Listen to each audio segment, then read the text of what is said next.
G'day,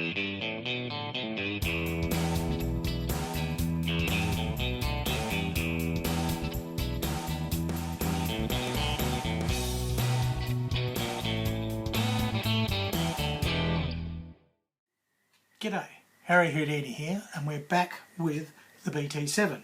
Now, she sat overnight.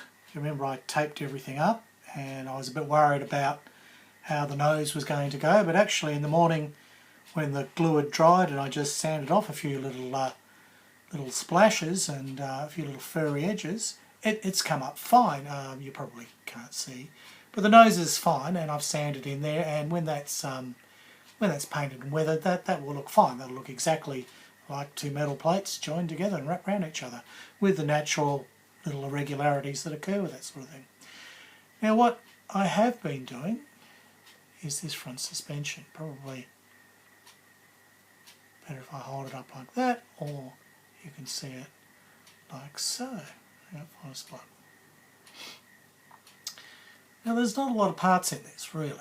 There's 1, 2, 3, 4, 5, 6, half a dozen parts on each side. However, remember we had our friends B1 and B2 from Bananas and Pyjamas. Well, if you watched the last clip, you know exactly what I'm talking about. Okay, I think I know now why there are a B1 and a B2, which is sort of strange. I mean, normally you'd have a B sprue, and you know why you have a B1 and B2. It is because this sprue C, it has a little date stamp on it. I don't know if you can see that little date stamp.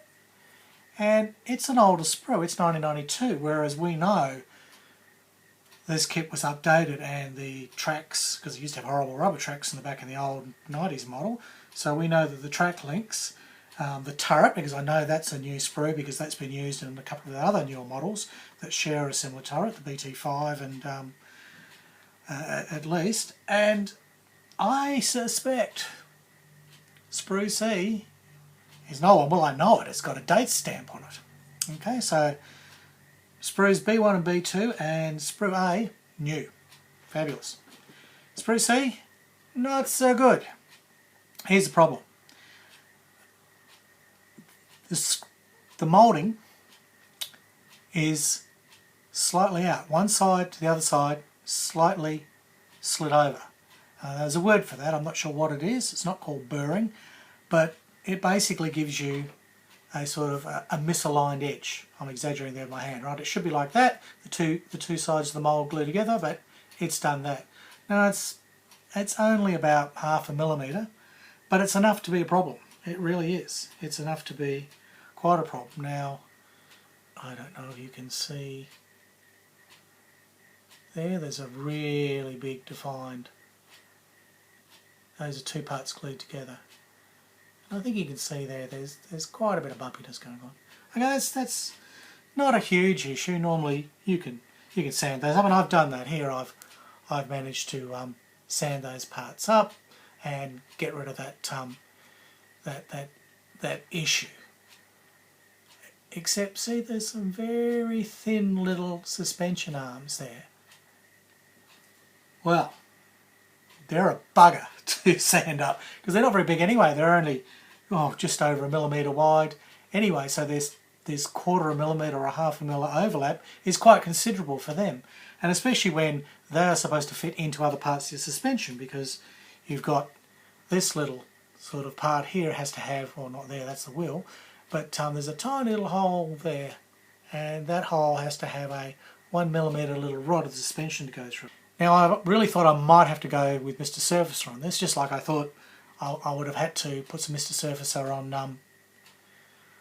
on the hull, but that turned out alright once it sort of all glued, and I came back and checked it the next day, so I was quite happy with that and quite surprised. I did have to re-glue a couple of sections here that I'd missed because I realised I sort of had some rear suspension that was sort of basically fanning out a bit, and the reason was I hadn't glued together the these two sections here, so that's why there's additional sticky on there, Tamiya tape, and I've re-glued in those, which then straighten the geometry of the suspension, and that's fine. And that's okay, that was easy to do, and that's just me not understanding how this goes together, and that's all part of the modelling. But yeah, this is a challenge. Sprue C. Crap. Oh well. Look, it's okay on each side, it's just they're not joining together properly, at least not for these parts that I'm trying to do for the front suspension, and they stick out. This suspension is seen, it's not hidden by wheels, at least not all of it. Most of it is exposed. So there's a wheel that will go here and there's a wheel that will go there, but you'll be able to see all the suspension in there. So it has to be right, it has to be correct. Now the other thing I did was this little part here. Oh, I don't know, can we, is yeah, this little guy here. Okay, and he joins on there. Now, he had an injection pin mark on one side. I thought, oh no! So I sanded and I sanded and I sanded, and I got him all nice and smooth. And then when I started the assembly, I realised, oh, he's going to be pretty well up against the hull on one side. Hardly seen. I really could have probably just given it a light sand, and that injector mark, you never would have seen it. It'd be hidden in there with the wheels in place, and looking at just about every angle, you would never see it. But anyhow, I removed the injector pin mark. I mean, there's two ways to do it. You can fill them, but this one wasn't that deep, it was just annoying, or you can kind of sand them out if you've got enough plastic, and it's not going to ruin the profile. So I chose to sand it out. So I sanded both of those out, sanded both the little injector pin marks. Here he is. Here's the offender here, so that's the one for the other side, and it was fully sanded. It probably won't, it won't focus. But anyhow, it's just a tiny itty bitty part, you get the idea. So first gripes with the kit, but you know, I think I'm through the worst of it, because the rest of the parts here are the wheels, which don't appear to be too bad as far as that sliding of the mould sides go. And that's the thing, I looked at those when I first looked at the kit and they look fine. And then there's some tiny little parts up here, but they also seem to be joined a lot better. It's almost like this side of the moulding somehow got a little bit warped, and so I'm having to suffer that with a few of those parts. But I'm through the worst of it now, I think. I mean, I've examined the rest, and as I say, there doesn't seem to be the same issue. So the C crap sprue, I think I've just about suffered the worst of it. I've only got to finish off sanding these little suspension parts that are going to go on the other side of the nose here. So I've completed that, but I think I'll leave that for tomorrow, because I've basically spent a couple of hours just doing that. And that's incredible, isn't it, in modelling a tiny little thing like that, 2 hours, but mainly most of that time was spent in cleaning the parts up. And very carefully filing them, getting them smooth, and then getting in with my lovely little buffing sanding sponge, which I love, and they've come out good. So the end result, it's going to look very nice, and that is going to really show through beneath those wheels, and I think that was been well worth doing. And a little bit of weathering on everything, probably hide even the tiniest marks that are left there from sanding and buffing that I've missed. So that'll work. And anyhow, it's probably going to get covered in mud and crap and God knows what there anyway, so maybe I'm just wasting my time. But I like to get things right, I like to get things perfect. So that's where I am for now, and I'll leave it there, and we'll pick up shortly a little further down the track.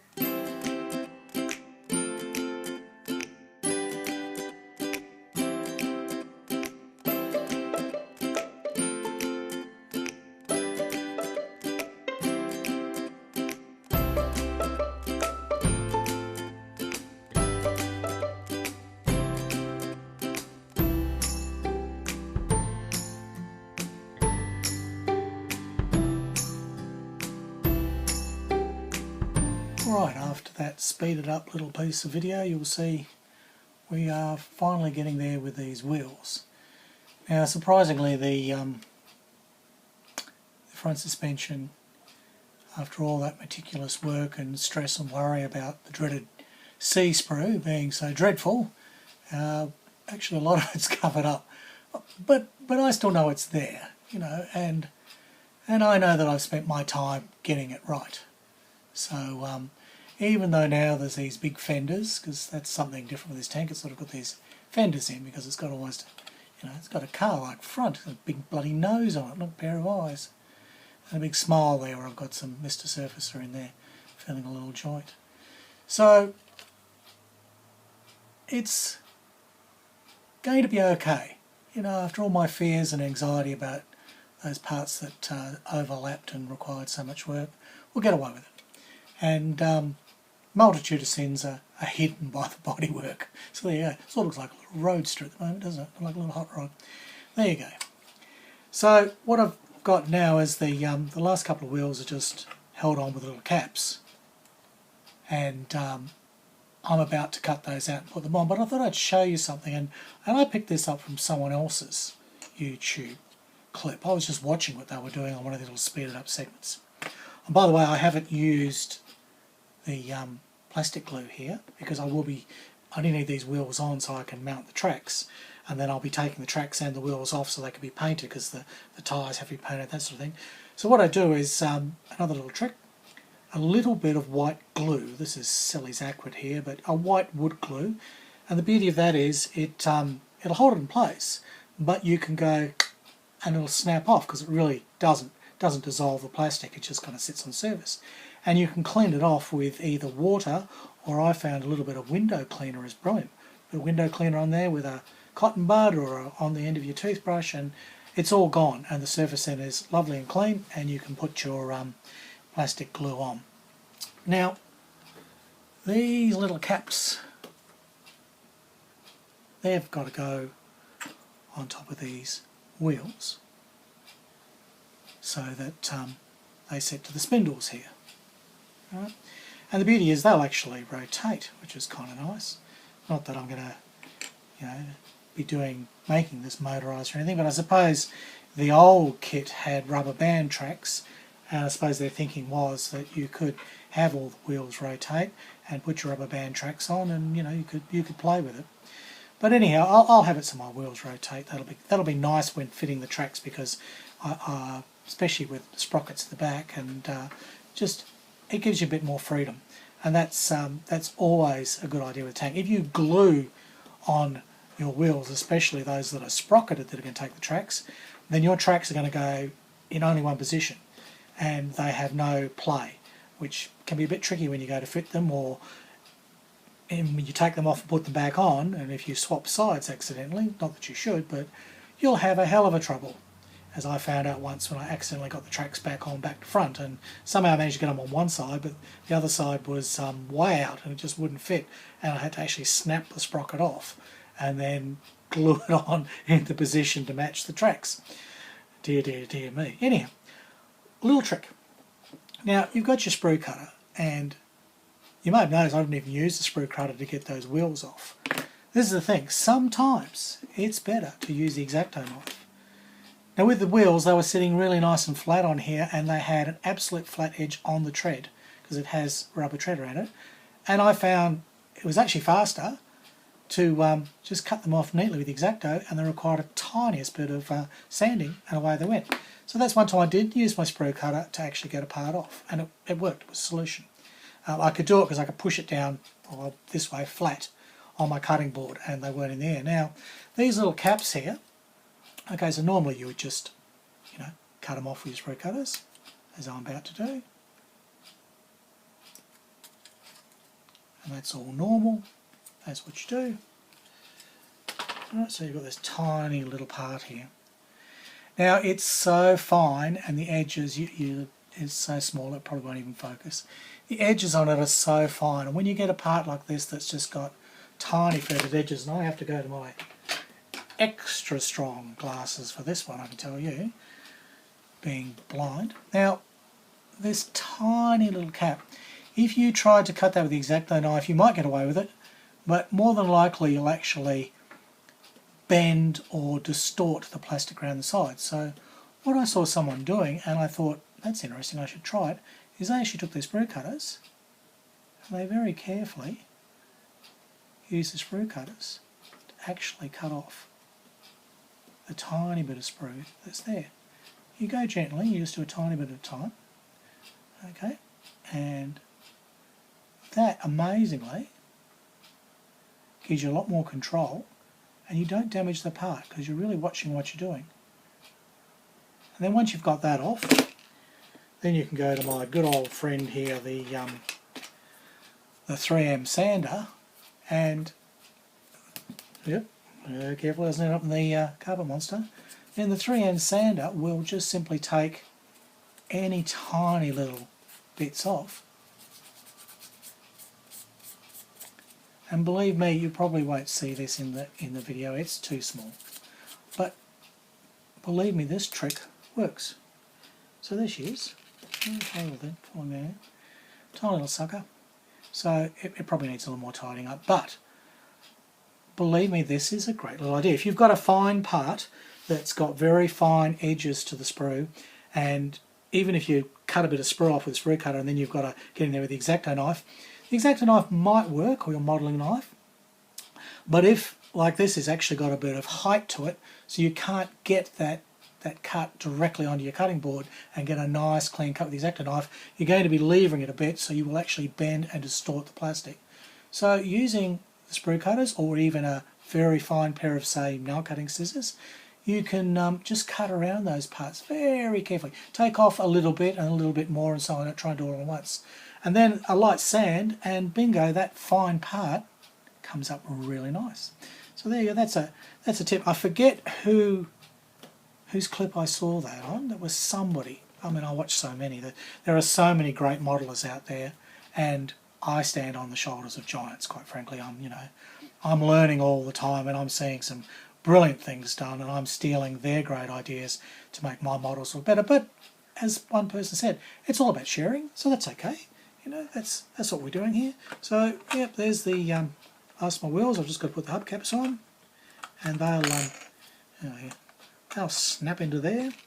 Now, at the beginning of this video, I had my reservations about sea sprue, and I had certainly come out of my love affair, fallen out of love with Zvezda, and decided she was a bitch, and I was a bit grumpy. But it turned out it really only was this section of the sprue where those few parts were. Everything else, the wheels, they can't find. There's a little bit of distortion there, but because they're rubber tyres, they sanded up very quickly. It wasn't a problem. And this end, where I was putting all the caps and a few other little parts, it was fine. So although the 1992 sea sprue proved to be a bit of a challenge, in the end it wasn't really that much of a problem. And the main parts that caused all the issue, they're pretty well hidden by fenders and wheels. So if you were just doing this kit and you didn't care, you just cut those parts out, give them a light sand, put them on, and no one would be the wiser. You'd muddy up those areas and no one would see it. So you can get through this kit and you can build it up nicely, even though there might be some damage to sea sprue. So there you go. So anyhow, I need to cut out all my little caps there, and then I'm going to use the wood glue to tap them on, and then once I've got all that done, I might start on the tracks. I have kind of jumped. I skipped a whole section to do with the top part of the hull, which required all the photo etch, because I just wasn't in a photo etch mood. Especially after all the annoyance with sea sprue, I was kind of grumpy, and I wanted something easy, and I always find the wheels easy and enjoyable. I don't know what it is about wheels. I just like doing them. So I'll cut out my tracks. I'm going to give them a try, because it's the first time I'm going to use length and length, and then I'll be able to report back as to how do the tracks go. And I often do this. I'd rather just build up the whole bottom half of the tank and get all that fine working, and then concentrate on the top part, you know, the top hull, and then going up to the turret. And that's what I do, although instructions will usually want you to do other things.